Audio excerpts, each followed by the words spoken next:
Hello guys, in this video I am going to show you how to change your display name on the Twitch website, but first I just want to mention, don't forget to subscribe to my channel because at 10,000 subscribers I am going to show you my whole YouTube revenue statistics and growth strategy, how to make money online. Now let's jump into it.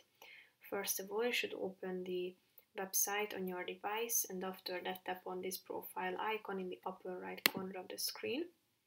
Then tap on channel, which is the first option. Now you should tap on this customize channel button on the right side of the screen, and you will be directed to this creator dashboard where you should select channel. Tap on about at the top, scroll down to the profile settings section, and here you can see your display name.